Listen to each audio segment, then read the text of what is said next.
जी, अस्सलाम वालेकुम। उम्मीद है कि आप तमाम दोस्त खैरियत से होंगे और आज का दिन भी ट्रेडिंग के हवाले से अच्छा गुज़रा होगा। हमारा इंट्रो है जी, इसको तो यकीनन तब्दील नहीं किया जा सकता। मार्केट ने आज रफ़ली 4000 पॉइंट्स जो हैं वो आज मज़ीद निकाल दिए। कल भी मार्केट में गिरावट थी, उससे पहले भी मार्केट जो है वो बड़ी अनबैलेंस परफ़ॉर्म कर रही थी।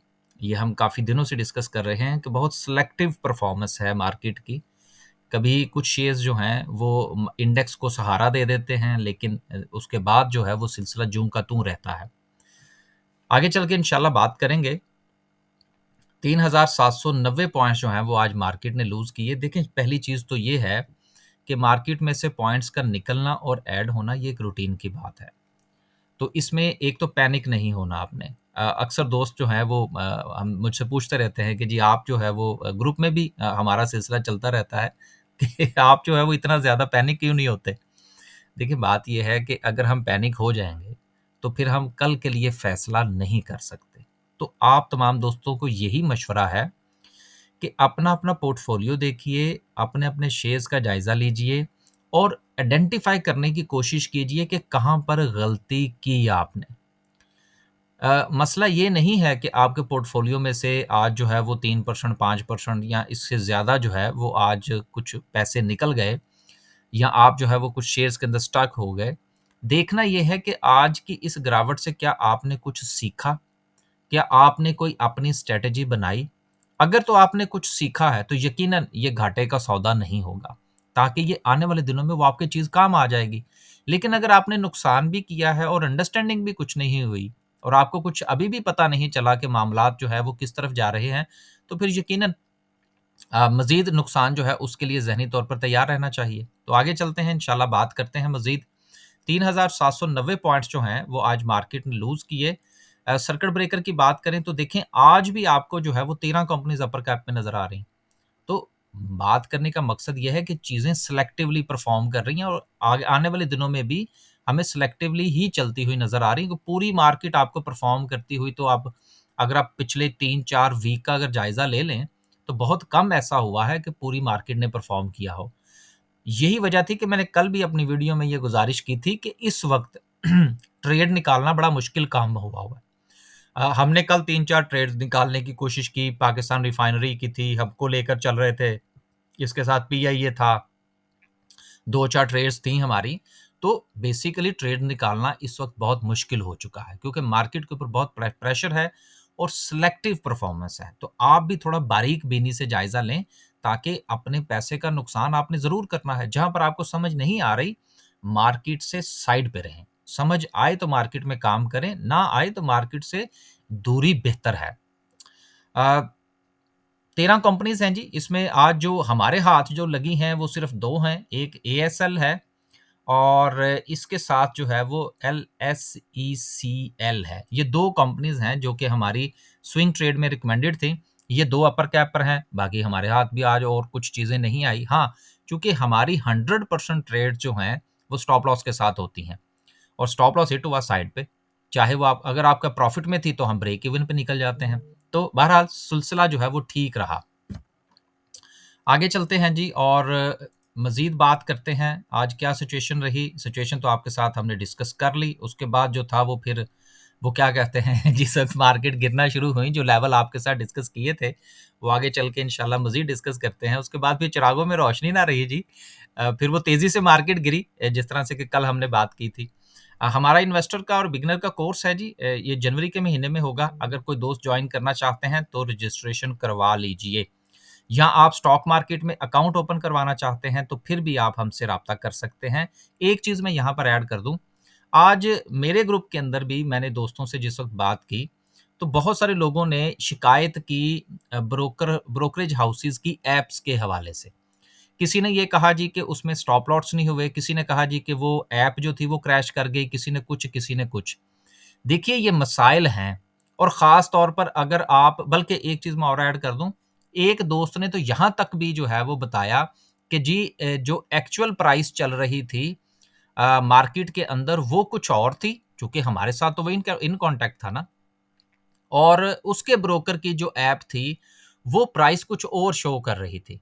तो देखिए, ये बड़ा सीरियस मामला है, इसको देखने की ज़रूरत है और अगर आपको लगता है कि आपके ब्रोकर की ऐप या उसका सॉफ्टवेयर जो है, वो इस किस्म की हैंकियाँ-फैंकियाँ करता हुआ नज़र आ रहा है, या जिस वक़्त ज़रूरत पड़ती है आपको, उस वक़्त वो सॉफ्टवेयर जो है उसमें कोई खराबी पैदा हो जाती है, मैं इसमें ये लफ़्ज़ तो इस्तेमाल नहीं करता कि जानबूझ के खराबी पैदा की जाती है, तो बेहतर ये है कि आप अपना ब्रोकर तब्दील कर लें। बजाए इसके कि आप उसके पीछे लगे रहें, आप उसको कंप्लेन करेंगे, क्या फ़ायदा होगा? कुछ नहीं होगा। इतना वक़्त नहीं है। आप अपना ब्रोकर तब्दील कीजिए और नया अकाउंट ओपन करवाइए। हमारे पास जो सिचुएशन है, अभी तक मुझे तो ये इसमें से किसी किस्म के मसले का सामना नहीं करना पड़ा, कि ना तो मैंने कभी ये देखा है कि जहाँ पर हम अकाउंट ओपन कर रहे हैं, वहाँ पर हमने कभी प्राइस का डिफ़रेंस देखा हो, या सॉफ्टवेयर इधर-उधर हो जाए जिस वक़्त मार्केट में तेज़ी आए, ऊपर की तरफ या नीचे की तरफ।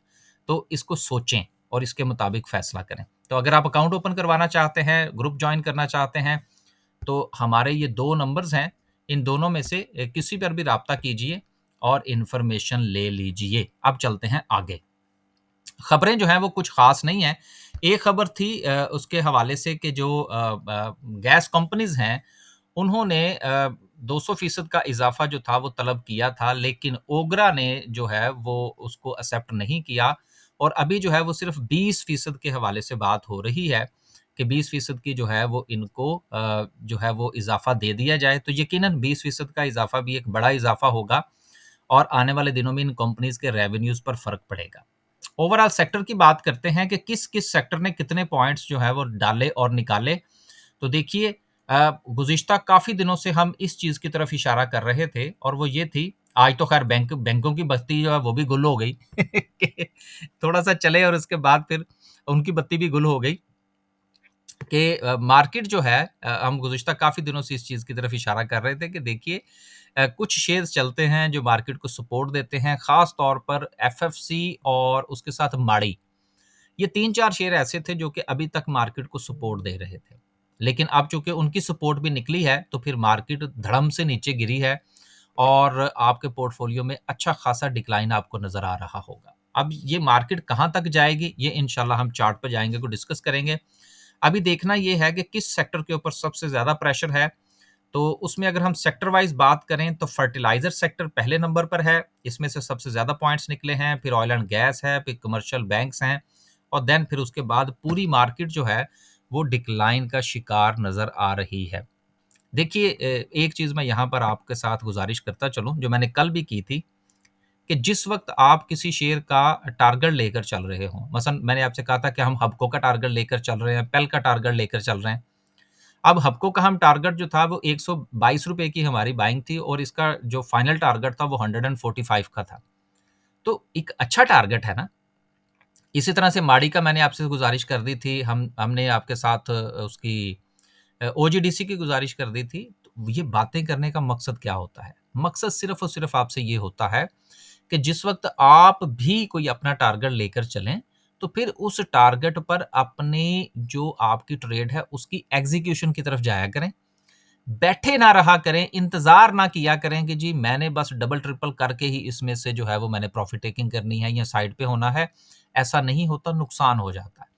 अब साथ-साथ अगर आप प्रॉफ़िट टेकिंग नहीं करेंगे, तो फिर जिस तरह से आज मार्केट निकली है, तो सारा का सारा प्रॉफ़िट जो है वो आपका मार्केट खा गई। अब आपको दोबारा से जो है वो अपना घर तामीर करना पड़ेगा, जो कि आज जो है वो आपका पोर्टफ़ोलियो जो है वो नीचे चला गया। अब क्या मार्केट जो है वो ऐसे ही रहेगी? क्यों ऐसे रहेगी? एक तो ये चीज़ आप अंडरस्टैंड करें ना, मार्केट ऊपर गई थी, अब नीचे जा रही है, तो फिर मार्केट अपनी करेक्शन अब पूरी करेगी।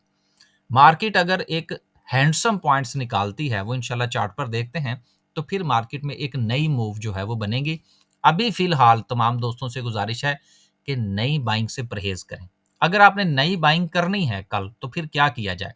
पहले तो हम ये देखें कि कल क्या हमने बात की थी। कल हमने ये इशारा किया था, बल्कि मुकम्मल बात हुई थी, कि मार्केट जो है वो जिस तरह से ऊपर जा रही है, और मार्केट ने अपनी ये सपोर्ट ली है, यहाँ से मार्केट ऊपर जाएगी, और मार्केट के पास जो पहली रेजिस्टेंस होगी वो रफली कोई 1,15,200 की होगी, जो कि ये वाली रेजिस्टेंस है। अगर मार्केट इस रेजिस्टेंस को ब्रेक करती है, तो फिर मार्केट तेजी से नीचे जाएगी, जैसा कि हमने आज देखा। लेकिन मसला इस चीज़ का है कि दोस्त अहबाब इसको फॉलो नहीं करते। फॉलो क्यों नहीं करते? मैं आपको एक छोटी सी एग्जांपल देता चलूँ। यहाँ पर मैं आपको अपने ही ग्रुप की एक जो है वो एग्जांपल देता हूँ कि मैंने दोस्तों से ये गुजारिश की, साथ में चार्ट भी शेयर किया कि भई ये लेवल अगर टूटता है, तो उसके नतीजे में आपको कम से कम जो है वो 50% एग्ज़िट लेना चाहिए। लेकिन उसके बावजूद भी जब मैंने उनसे पूछा तो बहुत सारे लोग ऐसे थे जिनका ये कहना था जी हम अभी देख रहे थे, हमने एग्ज़िट नहीं लिया था, अब उसका नुकसान उनको भुगतना पड़ेगा। तो बेसिकली आप जिस वक़्त अपनी स्ट्रैटेजी के मुताबिक काम नहीं करते तो फिर आपको नुकसान होता है। अब अगर लोग उसमें से निकल जाते, तो ना सिर्फ़ कि उनके स्टॉप लॉस बच जाते, ना सिर्फ़ कि उनकी बाइंग प्राइस पर बच जाते, बल्कि वो प्रॉफ़िट में एग्ज़िट करते। तो ये चीज़ होती है जिसको आपने फ़ॉलो करना होता है। अब ये लेवल जो था मार्केट का, ये तो अब हुआ ब्रेक, जो कि 1,15,000 का साइकोलॉजिकल लेवल था और उसके बाद फिर मार्केट तेज़ी से नीचे आई। अब नेक्स्ट जो मार्केट के पास सपोर्ट और रेजिस्टेंस है, सपोर्ट जो है मार्केट के पास वो 1,10,250 की है। लेकिन इसको 1,10,000 जो कि साइकोलॉजिकल लेवल है, उसी को कंसीडर करना चाहिए, जहाँ से मार्केट जो है, वो हमें सपोर्ट लेती हुई नज़र आ सकती है, एक चीज़।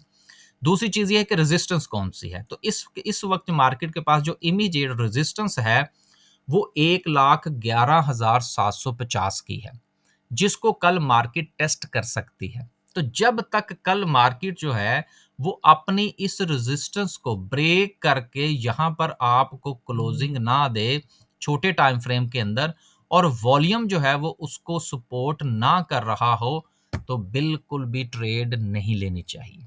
क्योंकि ये दोबारा से ये इसको टेस्ट करेगी, टेस्ट करने के बाद अगर मार्केट में जान ना हुई, जो कि फिलहाल सेलिंग प्रेशर के नतीजे में नज़र नहीं आ रही, देन मार्केट जो है वो अपनी इस सपोर्ट को भी ब्रेक कर सकती है, राइट?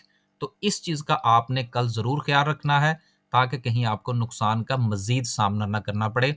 और आखिर में आपसे ये गुज़ारिश है कि अभी भी आप दोस्तों से दस्तबदस्ता गुज़ारिश है, जो कि मैं काफ़ी दिनों से करता आ रहा हूँ। नंबर 1, नए लोग जो हैं वो बगैर सीखे, बगैर अंडरस्टैंडिंग के मार्केट में मत आइए। दूसरी चीज़, यूट्यूब की वीडियो आप मेरी देखें, किसी भी दोस्त की देखें, वीडियो देखकर मार्केट में कूदने से परहेज़ करें कि ये डबल हो जाएगा, ये ट्रिपल हो जाएगा, ये शेयर जो है ये अगले जो है वो 15 दिन में आपको डबल शाह शेयर है, इन चीज़ों से परहेज़ करें। स्टॉक मार्केट का चार्ट आपको सब कुछ बता रहा है कि मार्केट का मूड क्या है, तो क्या ज़रूरत है इस वक़्त आपको अपना पैसा इस तरह से झोंकने की। जिस वक़्त एक शेयर जो कि ₹400 पे चलता है और ₹900 पर तक चला जाता है और फिर ₹900 पर आके जाके आप उसको बाय करते हैं, जो मैंने कल भी गुज़ारिश की थी, परहेज़ कीजिए इन चीज़ों से। अब जिस बंदे ने एक शेयर 900 पर खरीदा है, अब वो उसको थोड़ा-सा दिल बड़ा करना चाहिए। अब वो पैनिक ना हो, पैनिक होगा तो घर में बीवी-बच्चों से लड़ाई करेगा माज़रत के साथ। लेकिन ये होता है घरों के अंदर कि जब आपको नुकसान होता है, तो आप अपने ही घरवालों के साथ जो है वो गुस्सा हो रहे होते हैं, पैनिक हो जाता है बंदा।